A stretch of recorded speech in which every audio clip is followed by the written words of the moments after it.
నమస్కారం అండి. మనం ఇప్పుడు ఉమాబాల చుండూరు గారు వ్రాసిన తను అనే కథను విందామా? నాకెందుకో తను నచ్చదు. చూస్తే ఒళ్ళు మండిపోతుంది. కానీ తప్పదు, భరించాలి. నచ్చని తనం కనపడకూడదు. ఎందుకంటే తను ఎవరో కాదు, వదిన, స్వయాన మా అన్నయ్య భార్య. పెళ్ళయి వచ్చినప్పటి నుండి మహాతల్లి అందరి మన్ననలు పొందేసింది. మేము నలుగురం, 2 అన్నయ్యలు, నేను, చెల్లి. పెద్దన్నయ్యకి మాత్రమే పెళ్ళయింది. చిన్నన్నయ్య జాబ్ కోసం ట్రై చేస్తున్నాడు. తర్వాత నేను బిఎస్సి ఫైనల్ ఇయర్ చదువుతున్నాను. చెల్లెలు 9వ క్లాస్ చదువుతోంది. నాన్నగారు లెక్చరర్గా పనిచేసి రిటైర్ అయ్యారు. అమ్మ హౌస్ వైఫ్. వదిన కూడా జాబ్ చేస్తోంది టీసీఎస్లో. అన్నయ్య కూడా సాఫ్ట్వేర్ ఇంజనీర్, మైక్రోసాఫ్ట్లో చేస్తాడు. ఈ సంబంధం కూడా ఎవరో తెలిసిన వాళ్ళ ద్వారా వచ్చింది. వదినకి ఒక తమ్ముడు. కుటుంబం బాగుండి అన్నీ అందరికీ నచ్చి మొత్తానికి పెళ్ళైపోయింది. వదిన చాలా బాగుంటుంది. అదేంటో తన తమ్ముడు ఇంకా అందగాడు. నిజానికి నాకు ఆ మాట చెప్పడం కూడా ఇష్టం లేదు.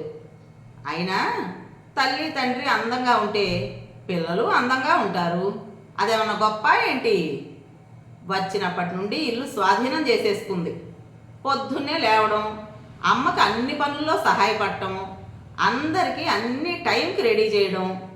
అసలు తను ఏ పనైనా చకచకా చేసేస్తుంది. చక్కగా తయారవుతుంది కూడా. డిగ్నిఫైడ్గా ఉండే అన్ని మోడర్న్ డ్రెస్సులు వేస్తుంది, చీరలు కడుతుంది. వంట అయితే బ్రహ్మాండంగా చేస్తుంది. అమ్మ ట్రెడిషనల్ వంటలు చేస్తే ఈవిడ అన్ని రకాల బిర్యానీలు, ఫ్రైడ్ రైస్లు, మసాలా కూరలు, చపాతీలు అదరగొడుతుంది. ఇక చిన్నన్నయ్య చెల్లెలు అయితే ఆవిడికి ఫ్యాన్స్ అయిపోయారు. అమ్మ నాన్నగారు ప్రతిదానికి అమ్మా శుచి, అమ్మా శుచి అని పిలవడమే, ఆవిడ సలహాలు తీసుకోవడమే. ఆవిడ పేరు సుచరితలేండి. అసలు ఉద్యోగానికి వెళ్ళొచ్చి ఇంట్లో పనులు చేస్తూ అందరికీ హెల్ప్ చేస్తూ అంత ఓపిక ఎలా ఉంటుందో అర్థం కాదు నాకు. నా పనులు నేను చేసుకుని కాలేజీకి వెళ్ళొచ్చేసరికి నా పని అయిపోతుంది. ఈవిడొచ్చాక నా ప్రాముఖ్యత తగ్గిపోయింది ఇంట్లో. నేను పొద్దున వంటింట్లోకి వెళ్ళబోతుంటే వదిన మాట వినబడుతోంది. పోనీలేండి అత్తయ్య, పడుకోనివ్వండి సునీతని, ఇప్పుడే కదా ఎంజాయ్ చేసేది, మన ఇద్దరం చేస్తున్నాం కదా అంటూ నన్ను సపోర్ట్ చేస్తున్నట్టుగా అమ్మని బుట్టలో వేసేసుకుంటోంది. అంతా నటన. నెమ్మదిగా తన స్థానాన్ని బలోపేతం చేసుకుంటుందేమో అనిపిస్తోంది నాకు. మెల్లమెల్లగా ఇల్లు పెత్తనం అంతా హస్తగతం చేసుకున్నా ఆశ్చర్యపోనవసరం లేదు. నేను అసలు తను మాట్లాడినా ఆ ఊ అంటాను కానీ మా చెల్లిలా ఓ వెనకబడి తిరగను. అదేంటో అమ్మ కూడా టీవీ సీరియల్స్లో అత్తగారిలాగా సూటిపోటీ మాటలు అస్సలు మాట్లాడదు కోడలతో. ఈవిడ అంజలీదేవి. నేను నెమ్మదిగా అమ్మకేమైనా ఆవిడ మీద చెప్పబోయినా అమ్మ చాలే ఊరుకో, వదిన్ని ఏదైనా అనుకుంటే కళ్ళు పోతాయి అంటుంది.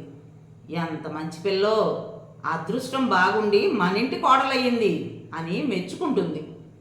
సావిత్రి పిన్ని కోడలు చూసావా? వచ్చిన 2 నెలలకే ఆఫీస్ దూరం అయిపోయిందన్న వంకతో వేరే ఇల్లు తీసుకుని వెళ్ళిపోయింది వీళ్ళకి దూరంగా. వదిన ఆఫీసు దూరమే, అయినా పిల్ల ఎంత చక్కగా పొద్దున్నే లేచి తనకి వీలైనంత పని చేసి ఆఫీస్కు వెళుతోంది. ఇంకెప్పుడు ఇలా పితూరులు చెప్పకు అని నన్ను వాయించింది. మా అమ్మ అమాయకురాలు. లేకపోతే ఎవరిలోనైనా ఇన్ని మంచి గుణాలు ఉంటాయా? అందులోనూ కోడల్లో. చూస్తా, నాకు అవకాశం రాదా? ఈవిడ నిజస్వరూపం ఇది అని అందరికీ చెప్పి బయట పెట్టకపోతానా అని ఎదురు చూస్తున్నాను. నేను ఒకరోజు నా రూమ్లో ఫోన్ చూసుకుంటుంటే ఆవిడ తన రూమ్ బాల్కనీలో నిలబడి మాట్లాడుతోంది ఎవరితోనూ. రాత్రి 8 అయ్యి ఉంటుంది. నేను కొంచెం కిటికీకి దగ్గరగా వచ్చి చెవులు నిక్కబొడుచుకుని విందామని ప్రయత్నించాను. అమ్మా అంటోంది మాటల్లో. వాళ్ళ అమ్మతో మాట్లాడుతోంది అనుకుంటా.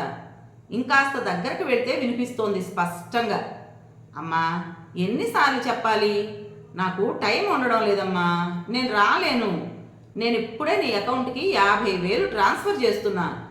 మనం చూసాం కదా కిందటి వారం జిఆర్టీలో. ఆ హ్యాంగింగ్స్ కొనేసేయి, 40,000లో వస్తాయి. మిగిలిన డబ్బుతో మనం చూసిన డ్రెస్ కొని డ్రెస్ సైజ్ తీసుకెళ్ళడం మర్చిపోకు. రేపు చేసే షాపింగు నేను ఎలాగో నీ దగ్గర నుండి తీసుకుంటాలే. అవును, తమ్ముడు సంగతి ఏమైంది? నా మాట వినమ్మా. అమ్మాయి చాలా మంచిది. ఈ కాల పిల్లల్లా కాదు. తమ్ముడికి కూడా నచ్చింది కదా. మరోసారి ఆలోచించండి. ఉంటాను, భోజనం టైం అయింది మరి అని ఇంకేదో మాట్లాడుతోంది. అమ్మా, నా కళ్ళు మెరిశాయి. అమ్మ దగ్గరికి పరిగెత్తాను. అమ్మ తన రూమ్లో బట్టలు మడత పెడుతోంది.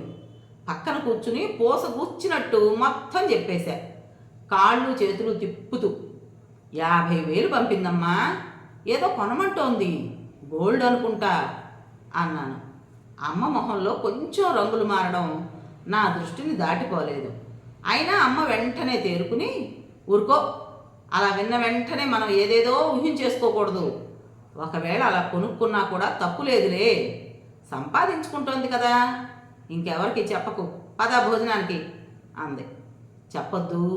అమ్మ మనసులో విషబిందువు వేశాననే ఆనందం నన్ను నిలవనీయలేదు. 2 రోజులు హుషారుగా గడిచిపోయాయి నాకైతే.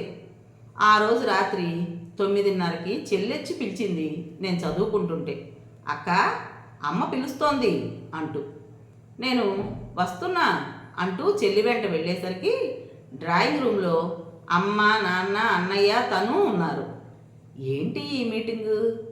ఏమై ఉంటుందబ్బా అనుకుంటూ ఉండగా వదిన నాతో అంటోంది, నేను రేపు ఆఫీస్కి తొందరగా వెళ్ళాలి, అప్పటికి నువ్వు లేవవు కదా, అందుకని పిలిచాను అని. ఈవిడ తొందరగా వెళ్ళడానికి నేను లేవకపోవడానికి సంబంధం ఏంటో అని మనసులో విసుక్కుని ముఖానికి చిరునవ్వు పులుముకుంటూ సోఫాలో కూర్చున్నా. ఉన్నట్టుండి వదిన తన సోఫా పక్క నుండి ఒక బ్యాగ్ తీసి అందులో నుండి ఇంకో చిన్న డబ్బా తీసి ఓపెన్ చేసి నా చేతికిస్తూ, ఇది నీకే, నాకు ఈ హ్యాంగింగ్స్ చాలా నచ్చాయి, నీకు బాగుంటాయని కొన్నాను అంది. నేను తెల్లబోయి, నాకెందుకు అన్న అసంకల్పితంగా. రేపు నీ పుట్టినరోజు కదా, నీకు కొనాలనిపించింది అని చెప్పి, అత్తయ్య ఎలా ఉన్నాయి అని అమ్మని అడిగింది. చాలా బాగున్నాయి దిట్టంగా అంది అమ్మ. నేను అమ్మ వైపు చూడలేకపోయా. నేను క్రితం శనివారం చూశాను అత్తయ్య, మువ్వలతో చాలా అందంగా అనిపించాయి, మన సునీతకు బాగుంటాయని, పుట్టినరోజు కూడా వస్తోంది కదా అని నిన్ననే అమ్మకి చెప్పి ఫోటో పంపించి తన చేత కొనిపించాను అని చెప్తోంది. ఇదిగో ఈ డ్రెస్ కూడా నీకే, నీకు తెలియకుండా నీ డ్రెస్ ఒకటి దొంగతనంగా సైజ్ కని పట్టుకెళ్ళాను, నీకు సర్ప్రైజ్ ఇవ్వాలని అంది నవ్వుతూ. నా తల కిందికి వాలిపోయింది. ముఖ్యంగా ఇంకో విషయం చెప్పాలని మిమ్మల్ని అందరినీ పిలిచాను మావయ్య. అత్తయ్య, మీ అబ్బాయికి తెలుసు అనుకోండి, కానీ మీరు ముఖ్యం కదా. మా తమ్ముడు విహారి తెలుసు కదా మీకు, బాంబేలో ఓఎన్జీసీలో జాబ్ చేస్తున్నాడు. వాడికి మన సునీత చాలా నచ్చిందట. మా తమ్ముడు చెప్పగానే నాకు ఎంత సంతోషం వేసిందో. మీకెవ్వరికీ అభ్యంతరం లేకపోతే పెళ్లి చేసుకుంటాడట. అఫ్కోర్స్ సునీత అంటే మా ఇంట్లో అందరికీ ఇష్టమే, చాలా నెమ్మదని, మనం 10 మాటలు మాట్లాడితే తను ఒక్క మాట మాట్లాడుతుందని, ఈ కాలంలో ఇలాంటి అమ్మాయిలు అరుదని మా అందరి అభిప్రాయం. ఈ సంవత్సరం తన చదువు అయ్యాకే, అది తనకిష్టమైతేనే ఈ ప్రపోజల్. కావాలంటే తను పెళ్ళయ్యాక బాంబేలో పై చదువులు చదువుకోవచ్చు. ఏమంటారు మీరంతా చెప్పండి అంటూ నా దగ్గరకు వచ్చి నా చెయ్యి పట్టుకుంది. నేను అప్రయత్నంగా లేచి నిలబడ్డాను.